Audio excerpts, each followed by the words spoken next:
Everybody, and welcome to the very special LinkedIn session here at Advertising Week Europe. Great to see so many of you. I'm Kathleen Saxton. I'm the chair of the advisory board, and it's been our complete pleasure to kind of bring this to you this week. So lots and lots of sessions to get through. We're absolutely packed.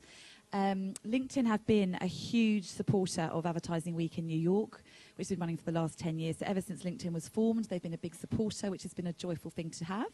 And actually at Lighthouse, Josh and I have worked together as well, so have a great partnership in here us today. Lessons learned is something that all of us, no matter our age or stage, always welcome.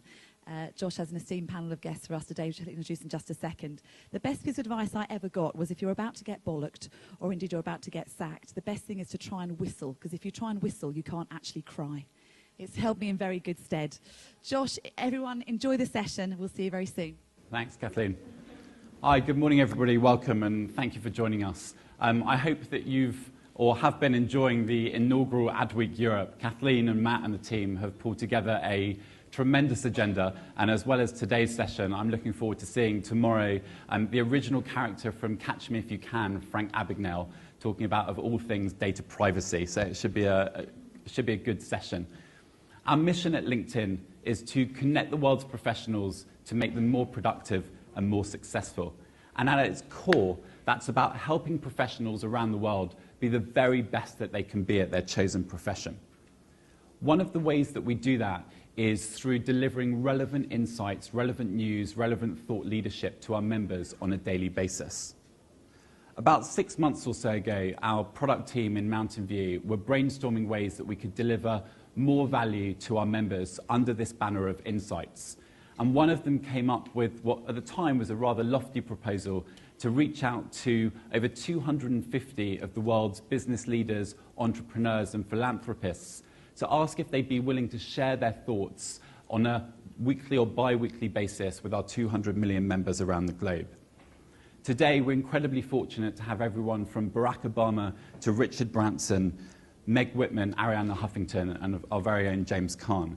And I'm not sure if James knows, but as of yesterday, James overtook our founder, Reid Hoffman, in terms of the number of people following him on LinkedIn. 3 weeks ago, we reached out to our influencers, and we asked them if they would be willing to share the best pieces of advice that they'd ever received, and how that impacted them both personally and professionally. So today, we thought, what better opportunity than to take the online world offline and have two of Britain's most successful entrepreneurs share with you the best pieces of advice that they'd ever received.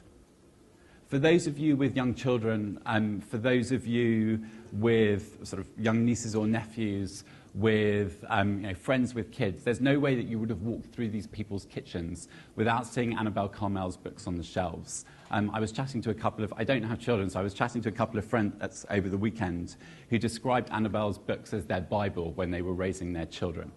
And one of them said that she has single-handedly transformed the way that parents think about giving their kids nutritious food. Many of you, I'm sure, know James from his time on the BBC series Dragon's Den. What you may not know is that he left school early with, at the time, no formal business education, went on to establish Alexander Mann, one of the most successful recruitment companies in the UK that had over 40 offices around the globe. He's now the chairman of the Startup Loan Scheme and also founder of investment company Hamilton Bradshaw. So I will now pass over to our entrepreneurs and welcome James Caan.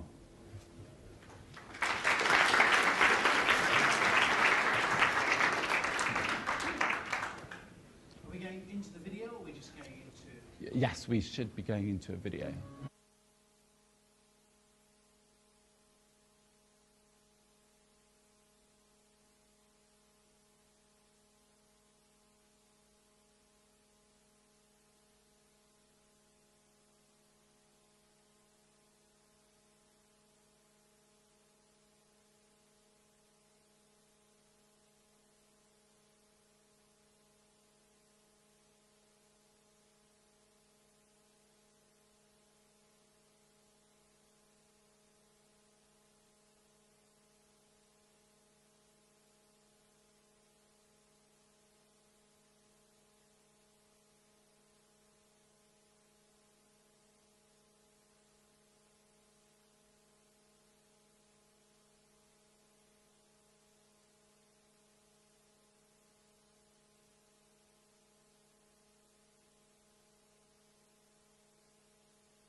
Okay.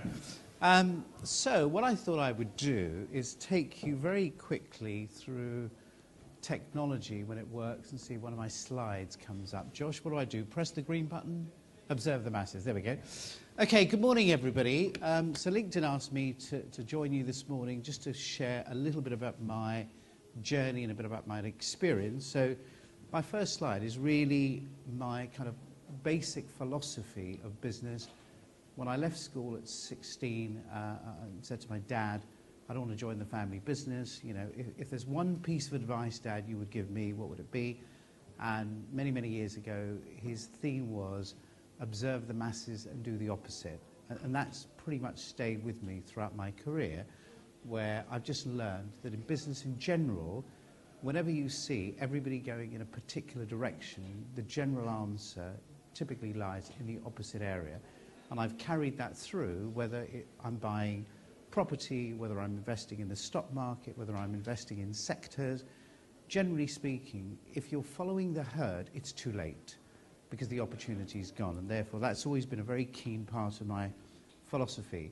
My background, essentially, left school at 16 and started a recruitment business. And again, the same theme applied there, observe the masses and do the opposite. I started a company called Alexander Mann. And the key theme around that particular business was back in the 80s when I launched the company, recruitment was very much around the selection market, which is clients would give a requirement to an agency who would place an advertisement in the paper, generate a response and charge a fee. In the 80s, newspaper advertising was the dominant force of revenue for publications. At the age of 23, I couldn't understand why would I need to spend 10 grand to place an ad in the paper? Why wouldn't I just headhunt and just pick the phone up and call somebody? And mid-range search did not exist in this country. So the UK recruitment market was top-end search. In those days, it would be the equivalent of jobs over 200 grand, headhunters. Below 200 grand and down to 50 would be mid-range selection. And then you had the high street. So Alexander Mann's kind of novel idea was to say, why wouldn't you bring search to the middle range? Never been done before. I spoke to lots of people. They say, no, we don't do that. That's for the headhunters. And I said, no, actually, I think the mid-range is a bigger market than the top end. And that was what Alexander Mann did. Came up with a concept, sat in the kitchen, came up with a name, came up with a brand, and built an organization that today generates 480 million in fees around the globe. It is probably the most successful executive search business in the UK.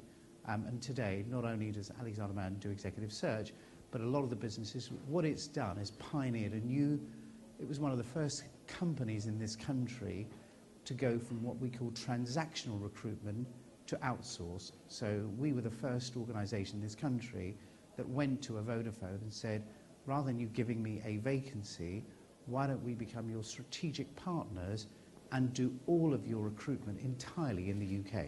Nobody had ever had the balls to pitch that. We pitched it, won the deal, and took a 3-year contract where if you wanted a job in Vodafone, the only way you could get that job, whether you were a board member or an engineer, was through Alexander Mann. And then we won the same deal with Deloitte's in the UK, Credit Suisse, and that's why the company flourished in terms of sheer scale and size, because we took recruitment to a different level.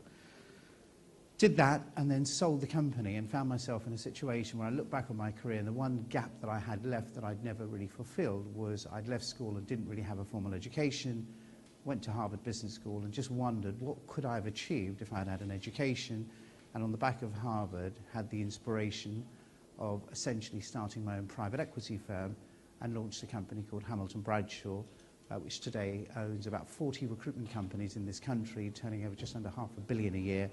Alexander Mann took me 18 years at Hamilton Bradshaw, managed to do that in 7 years. While I was starting the whole Hamilton Bradshaw concept, got approached by the BBC and said, be quite interested if you'd be interested in becoming a dragon. Looked at Richard Farley, saw the quiff and thought, I think I could do better than that.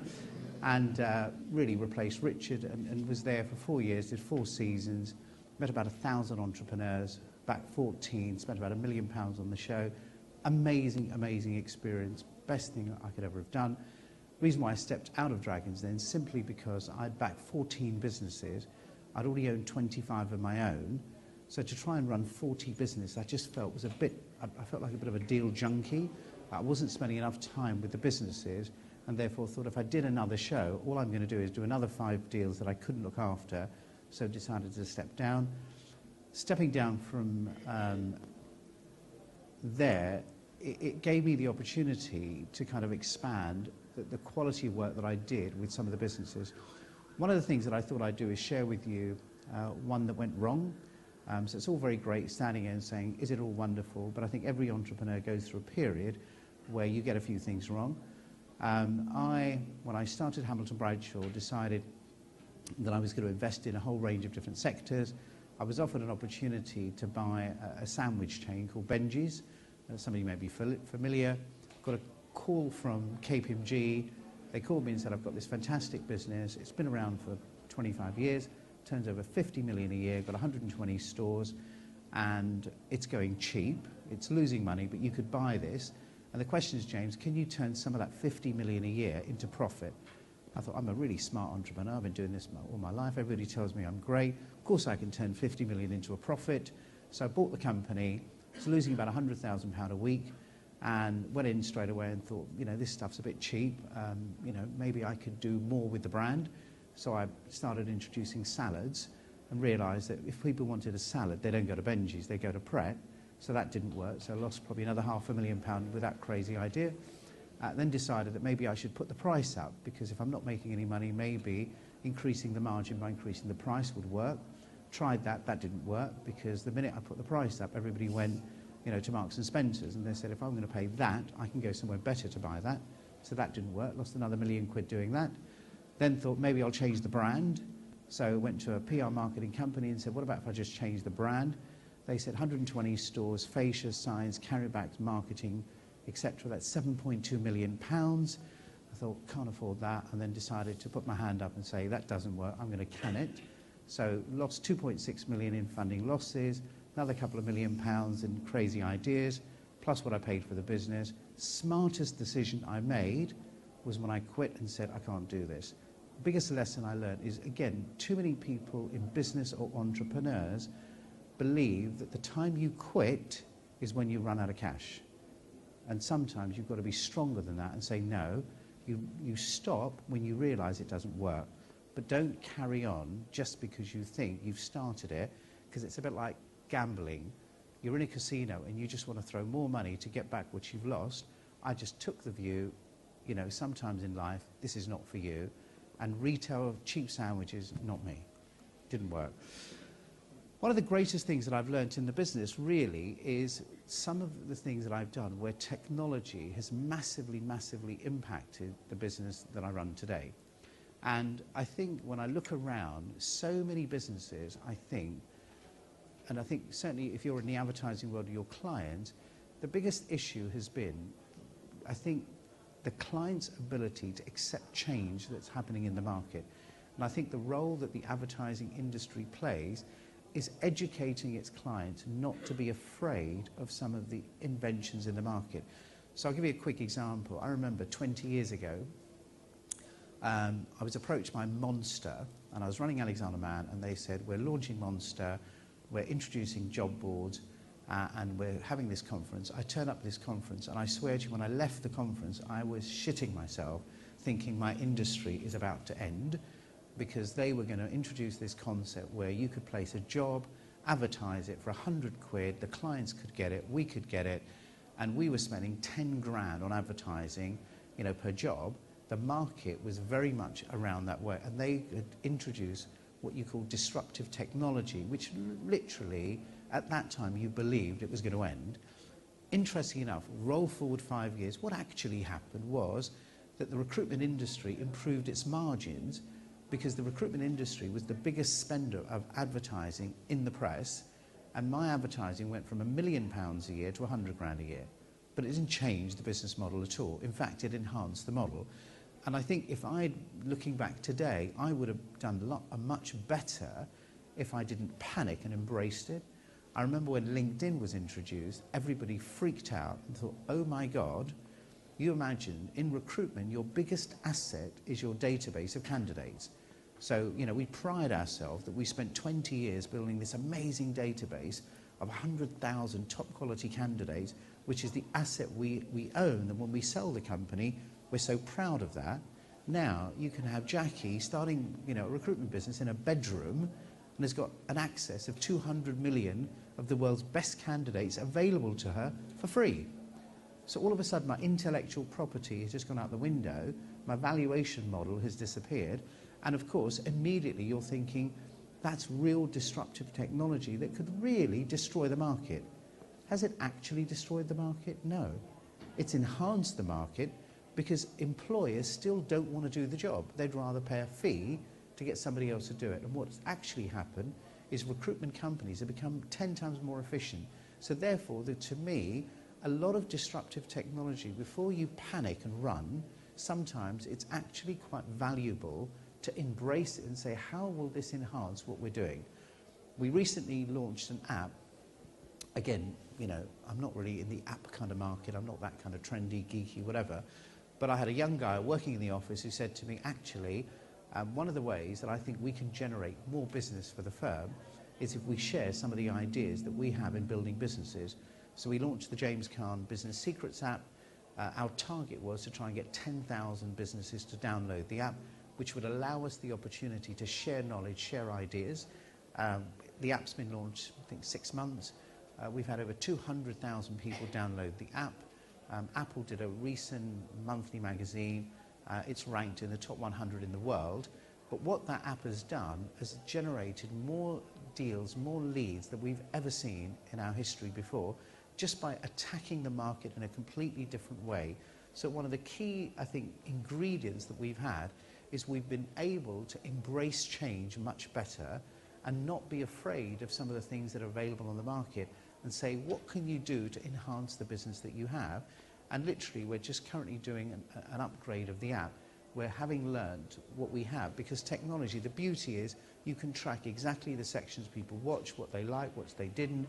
You follow the feedback that you get off the app, and using that with businesses that you represent and saying, how could we communicate the brand of our clients in a different way?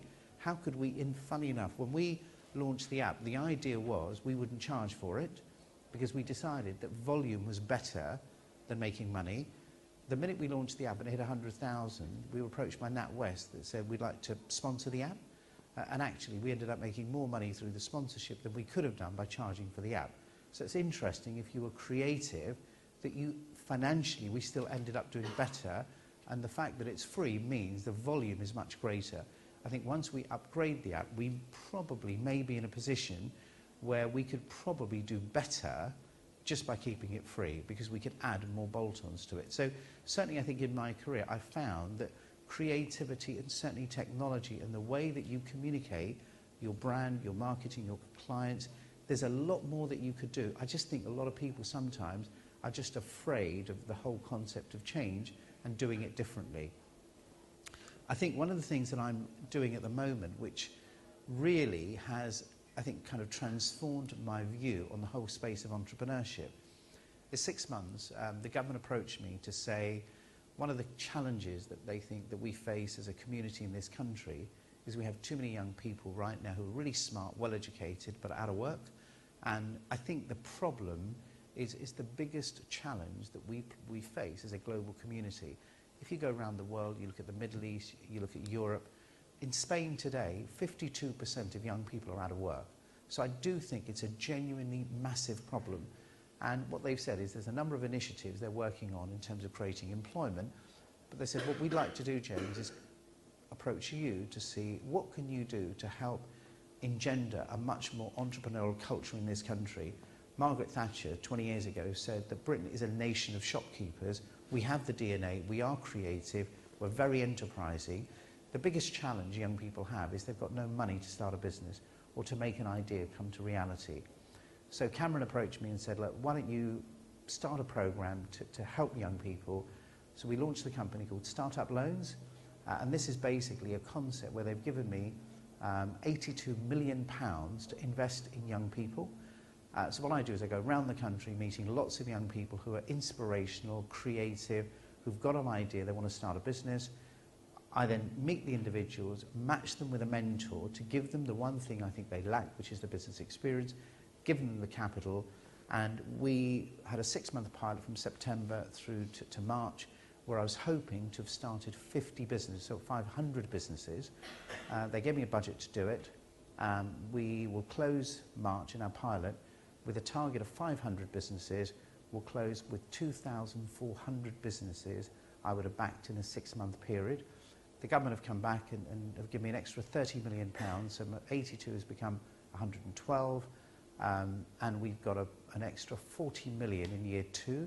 I plan to start 10,000 businesses in the next 12 months, and basically using all the knowledge and experience that I've gained in running my own businesses to share that by using the app, by using technology, by using LinkedIn, the influencer program, providing knowledge, guidance and experience in helping young people to try and emulate that success.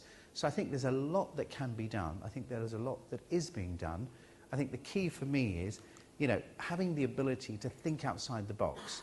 And, when I looked at even that concept, the idea of starting 10,000 businesses, I've never done it in my life.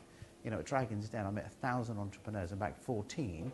So if you'd said to me, can you do 100, that would have been challenging. This, to me, to do that volume is possible. So I think in closing, I think it's simply a case of have an idea, believe in it, but don't focus overly on the idea, but spend more time thinking about how do I execute the idea, because execution is key. Good luck. Thank you very much indeed.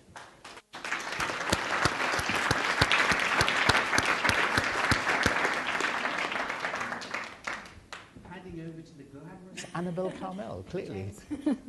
Okay, so I can get this to work. Oh, it seems to have gone to... Okay. Well, I'm Annabel Karmel. So for those of you who've never heard of me, which probably a lot of men haven't, and a lot of women haven't if they haven't had babies yet, I am the guru of feeding your child. So one day when you have a baby, you will know who I am. I started my career out of a tragedy that happened in my life and failure. So my talk is all about failure. Because what makes a good entrepreneur? Is it somebody who has a brilliant idea or has an invention? Or is it somebody who's just so passionate and can't wait to do something? Or is it somebody like me who just doesn't like being told what to do, so they have to run their own business, basically? Well, I was a musician for many years, and that was my love. And I played the harp, I sang, and I was doing that for 14 years. Then I got married and I had a child. I always wanted to have a daughter. It took me 2 years to get pregnant. So when I had her, it was like my dream. She was born healthy, but unfortunately at 3 months she wasn't looking very good. And I took her to see a doctor, and the doctor told me that first-time mothers worry unnecessarily about their children. She was fine. Don't worry about her. Went to bed, got up the next morning, she didn't look right to me. Took her to see another doctor. He went out the room, ostensibly to see another patient, came back in and said, you know what, your child's seriously ill, you have to take her straight to hospital. Took her to hospital, and she was there for 5 days and 5 nights, and on the 5th day, she died in my arms. My whole life fell apart. How do you deal with a tragedy like that? It was so bleak, and I couldn't play anymore. I just felt music was something quite superficial, and I wanted to work with children. But I didn't really know what it was going to be until my second child was born, in rather unusual circumstances, on the staircase delivered by my husband. Had really bad luck with doctors, so my doctor told me not to go to hospital, it'd be a long time, but he was wrong. Anyway, no one came for 2.5 hours, but luckily Nicholas was fine. He's now 24 years old. Out he was the world's worst eater in the entire world. This child was a nightmare, wouldn't sleep and wouldn't eat. Thank God he wouldn't eat, because he was the one that got me my career. Had Nicholas been a good eater, I doubt whether anything else would have happened. So I wanted to get Nicholas to eat. I loved cooking, and I wrote a book about feeding children. It really came about because I was running a big playgroup with like 100 mothers coming every week, and I was giving them recipes because they also had children who wouldn't eat, and trying to help them feed their children. And then they said to me, you know what, you should write a book about feeding kids. So I thought about it, and I thought, most people who write books fail. But I do really want to do this. It's a legacy to Natasha, and it's kind of a therapy for me to get over her death. And so I set about writing the book. It took me 2 years. It's really hard because there's so much conflicting advice out there. But eventually, the book came out in 1991 after having been to about 17 different publishers, none of which wanted to publish the book, and no literary agent would take me on. This book then sold 4 million copies. I've ended up writing 26 books. So that started with failure. But if you have a good idea, stick with it. So I'm actually writing a book at the moment about women and inspirational women. Because I feel that a lot of women start out with all these wonderful ideas, then they have children and they don't go back into the workplace. And they think that is the end of their career. But actually, for me, it was the beginning of my career, and so it was for many other women. So I just want to talk about a couple of women I've met along the way who I've been talking to for my book. One of them is Chrissy Rucker. Don't know, hands up who knows the White Company. You want to know the White? Okay, well, the White Company is a massive company, a 150 million company. Chrissy is the most wonderful woman. So she started off, strangely enough, not really going to school very much, because she lived in Kent, and her mother believed in riding horses was more important than learning at school. So she became a very good horsewoman competing, and she left school with six O-levels. She got an A in religious education and an A in cookery, so she was qualified to be a cooking nun. Not great prospects. So then she thought, maybe I'll be a receptionist, and she got a job at Vogue. Then she got a job as a PR at Clarins, and then she got a job as an assistant editor to a fashion magazine. None of these were really successful. But she met a guy, and she's going out with this guy called Nick. Nick had a mail order company called Charles Tyrwhitt, which made shirts, very successful. And he used to come back from holiday with her, really excited about going back to work. And she used to come back like feeling like she's going back to school, and it was really boring.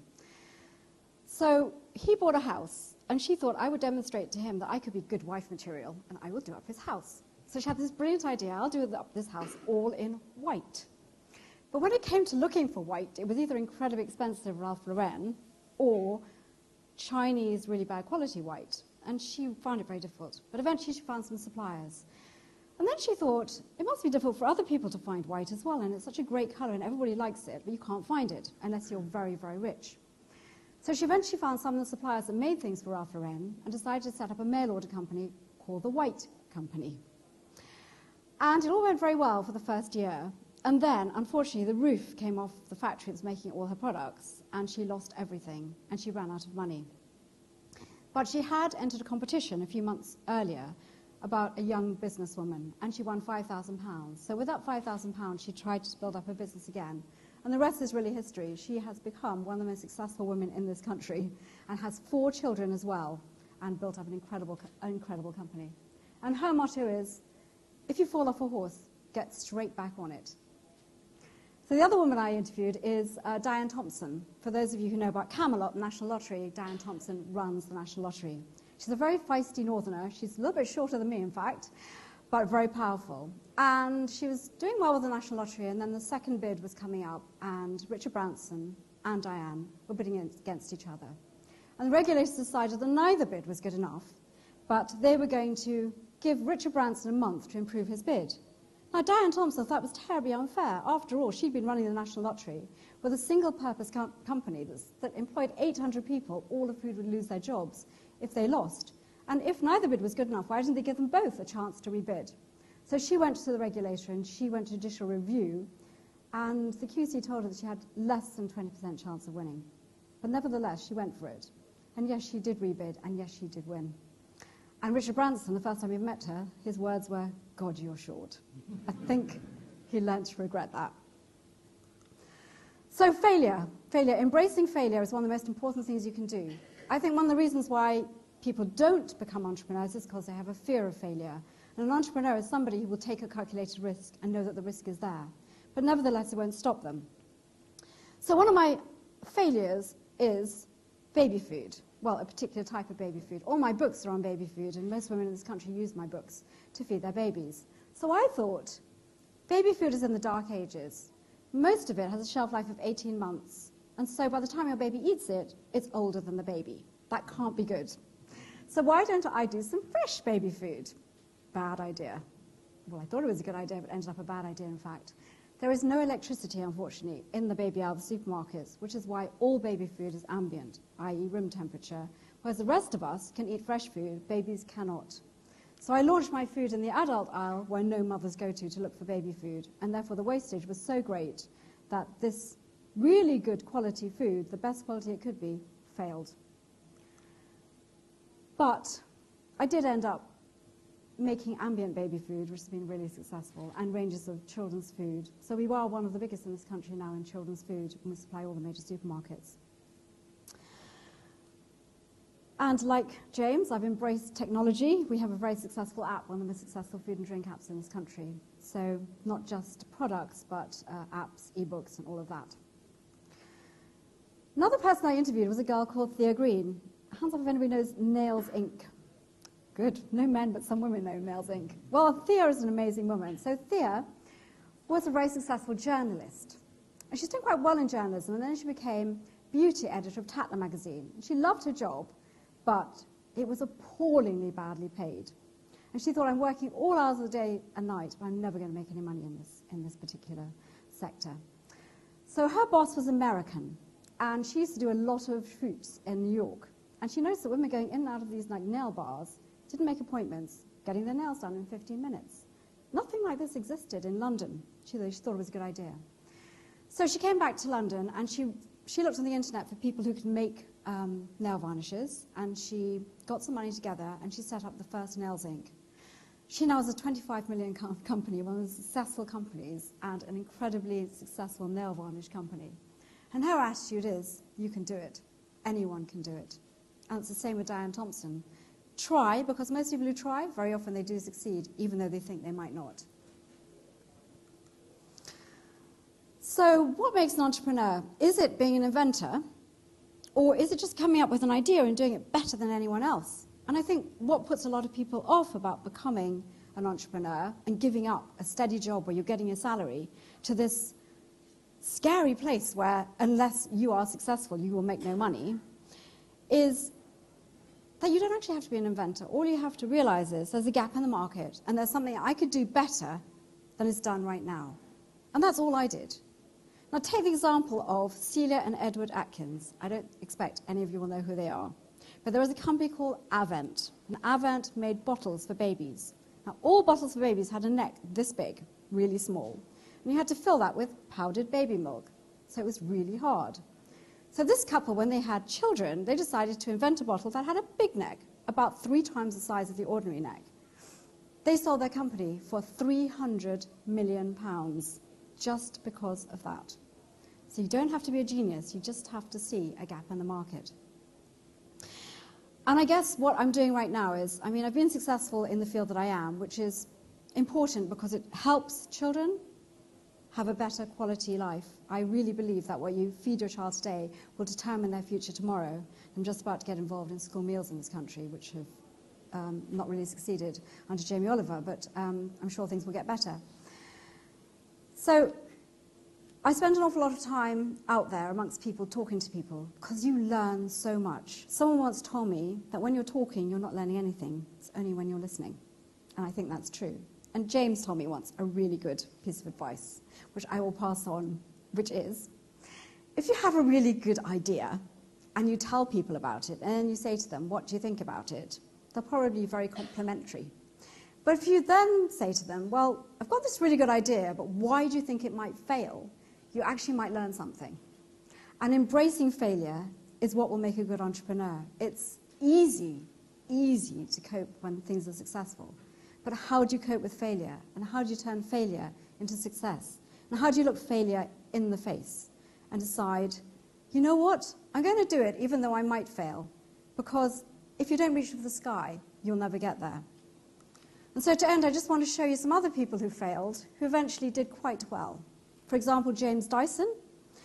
He went through 5,126 failed prototypes and 15 years before he got to the actual vacuum cleaner that has made his company. Walt Disney, he was fired by a newspaper editor because he lacked imagination and had no good ideas. And Marilyn Monroe's first contract with Columbia Pictures expired because she was told she wasn't pretty or talented enough to be an actress. So there's hope for all of us. Thank you.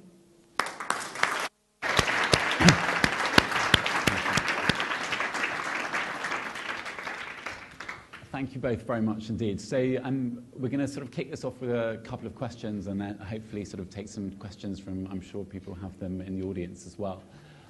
Both of you speak with such passion about what you do today. Can you talk in a little more detail about the need to have faith, not just necessarily in the product, but in yourself as well? And I know, James, you recently wrote a piece about the need to have confidence when you're first approaching a new venture.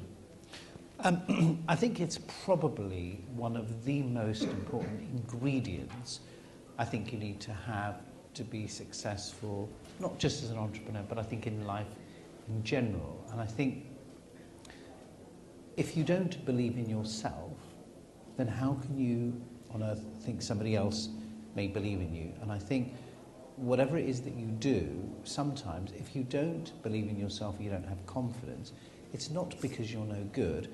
I just don't think you've thought it through well enough. You're trying to communicate something that's kind of half-baked, and therefore I think confidence comes with practice and knowledge. And therefore, if you get used to doing things better, you will find that generally you become more confident. So when I meet people who I think don't come across very confident in themselves, and I spend a few minutes talking to them about what it is they're trying to do, and realise that actually deep down inside there's a lot more there, but actually their weakness isn't the fact, because I think some people think, yeah, but I'm just naturally not a very confident person. I don't believe that. I think you can become more confident. When if you're thinking or looking for something to fail, I would be a brilliant example of somebody who had, just imagine, look at this. I run a private equity firm which is very sophisticated from a financial perspective. It is the epitome of financial engineering and spreadsheets and numbers, etc. But I can't even use Excel. If you asked me today to produce you a spreadsheet, I couldn't do it. I don't have any accountancy background. I have no accountancy qualification. There is nothing in my career that leads me to say I'm good with numbers, and yet the business I run is at the pinnacle of a business that's dependent purely on financial data. But the difference is confidence to me, because what happens is I surround myself with number crunchers who are incredibly sophisticated, ex-Harvard, Walton, Oxford, Cambridge, degrees, PhDs in maths. And how do I engage with those people? Is I'm not afraid to say, what do you mean? And if I was to die tomorrow, I guarantee you the statement on my tombstone would be, what do you mean? Because I say that 1,000 times a day because I'm not afraid to ask the question. And the number of times I walk into rooms and I attend meetings where people say something that nobody really understands, but we all nod as if to say, yeah, I get that, but actually they haven't got a clue. Whereas because I'm not ashamed of it, I'm really happy to say, what do you mean by that? And people explain, and I will carry on until I do understand. And therefore, I think confidence to me is important, but I think it comes with having the ability to ask, what do you mean? I think it's also about learning on the job. I thought everybody else was the expert and that I didn't know very much. But after I'd written my books, I was approached by Marks & Spencer's to develop their children's food range, and I spent 2 years working with them. And learning from the mistakes that we made at Marks & Spencer's and some of the successes that we did, I was then able to develop my own food range. And I think learning on the job is really good. Learning on other people's time when they're paying you is an excellent way to learn. So it's a good idea. Thank you. Are there any questions that we have from anyone in the audience? The media world's quite shy, isn't it? They're not normally. I'm quite surprised. Question. Sorry. It's a question for James with regards to Dragon's Den and the 14 investments that you did make. Which one was or has been the most gratifying, or which one are you proudest of? The one that I'm probably the most proud of is the one that I'm ashamed to admit I did, which was investing in a dog treadmill.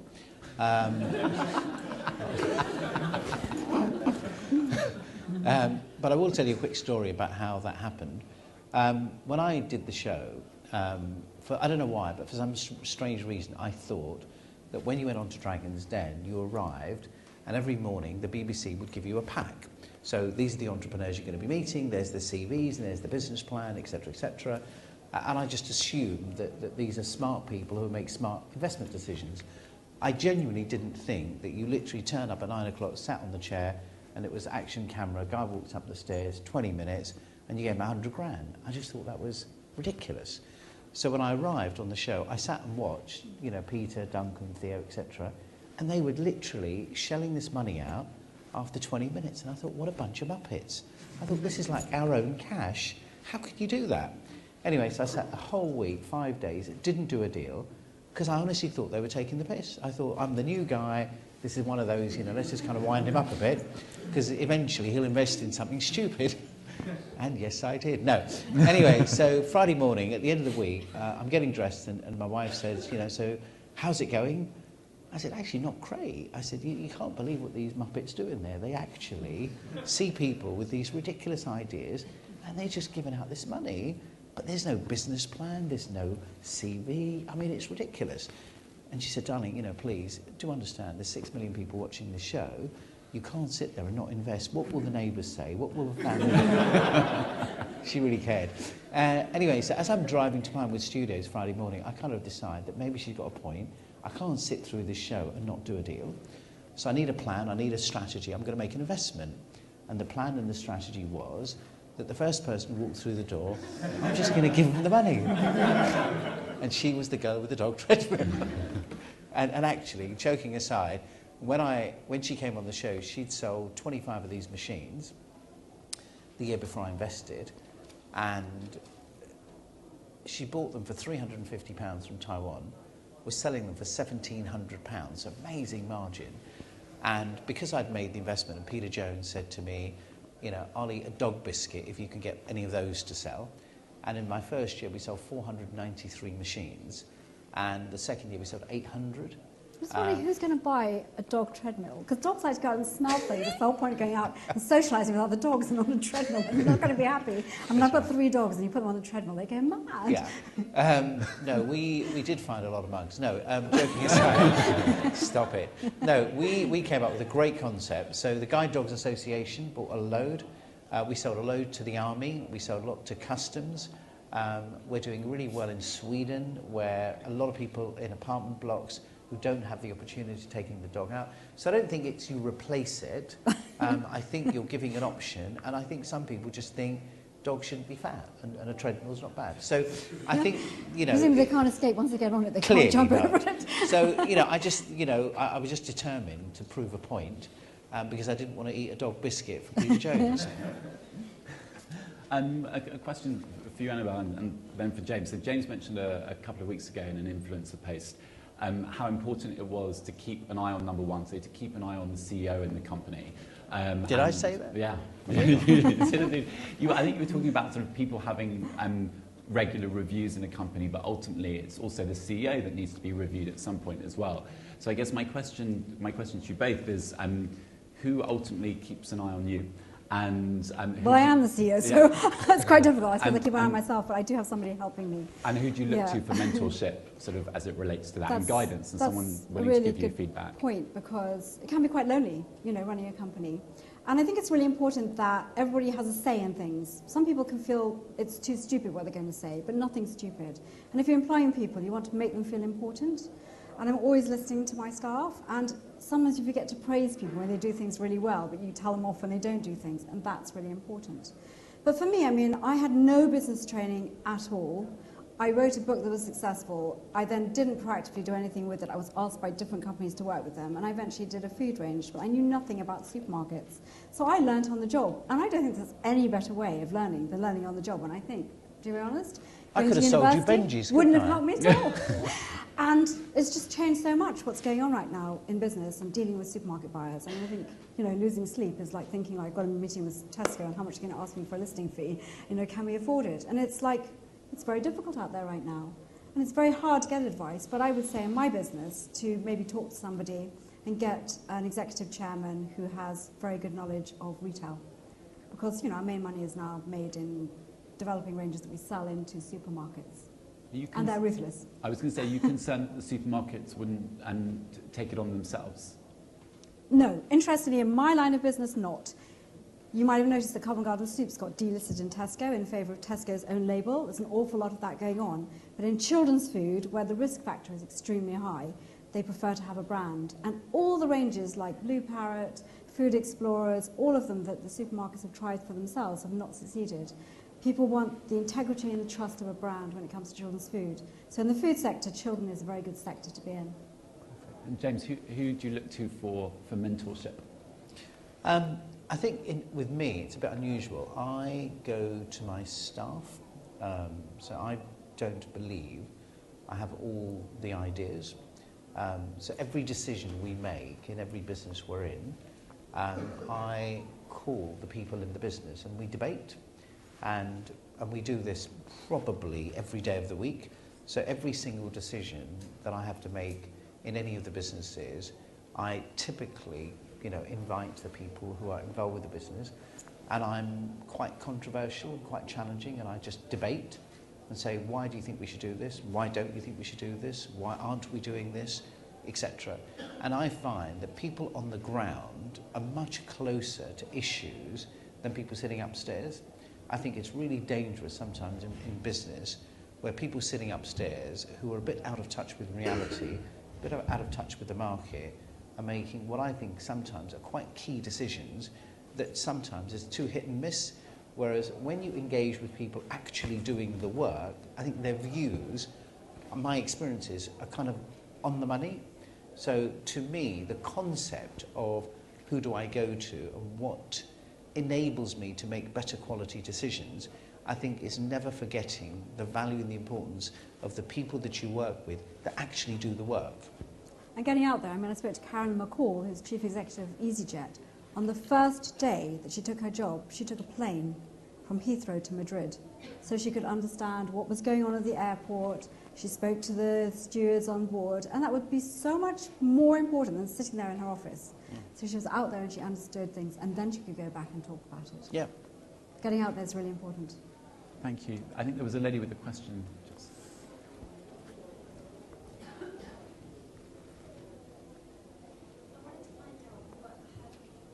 Biggest regret? Has there been any opportunities that you feel like you've missed out on? Biggest regret? Do you want to take this one? Because I've got so many. My biggest regret was not developing a food range much earlier on, and I thought that everybody else was better than me.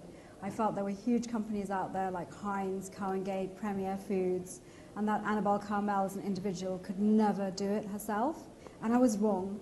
It's interesting that the small companies like Innocent, Green and Blacks, and people like that, they're the ones that are swift of foot, and they can move and they can invent and they can turn the tables. Someone like a Heinz and baby food, they're kind of stuck in jars which are outdated. And it was a real learning curve, because when I started, I went to Premier Foods and I talked to them about handling my brand. And I soon learned that if they took on my brand, I'd have very little say in what happened. And they can move from one brand to another, but I only have my brand. So to me, I needed to look after it. And it just shows you that David and Goliath, sometimes David can do better than Goliath. And you look at some of the biggest food companies now, they started off extremely small, like Innocent, and then people like Coca-Cola invested in them. So it's interesting. Don't think you're too small, and don't think that you can't do it. One of the ones that I regret, when I was in Dragon's Den, we had this couple coming in, pitching us an idea, and really smart, quite intelligent looking people. And they came in and said, "Good morning, Dragons, we've got this amazing idea. We believe that in this country, one of the biggest challenges that exist is a lot of married couples don't get a good night's sleep. And that's primarily because either the husband kind of shimmies too much over the woman's side of the bed, or the woman shimmies too much over the men's side of the bed, and as a result, they don't get a lot of sleep. And we think we've got a great concept that we'd love you to invest in." And they kind of disclosed this amazing idea, and they unravelled this thing. The black cloth came off, and it was a bed, and it had a white bed sheet on there, and a black line in the middle. So I'm looking at that thinking, is it me? Have I missed it here? Or is it really just a black line? So, of course, you've got 6 cameras and 6 million people watching you. So I panicked a bit because I couldn't think of what question to ask. So I said, "Would you mind if I go and have a look at the sheet?" So I go and I want to feel the black line, because I think it's going to vibrate, explode. Something's going to happen to the black line. And I'm shocked. It's really just a black line. It's not even stitched. It's a line. So I said, "How does this cure sleeping?" She said, "Well, of course, in the middle of the night, you're going to wake up and think, oh my God, the line. You're going to move back to your side." And I said, "Wow." I said, how long have you been working on this for?" And she said, 3 years. I said, "Okay. And you're valuing this at, you want £150,000 for 15% of the company. Oh, that's £1 million for a black line." And I said, have you sold any at all? Anybody buy this stuff yet?" She said, yep, we've sold 3. Amazing. Who bought it? Thought maybe I can sell them something.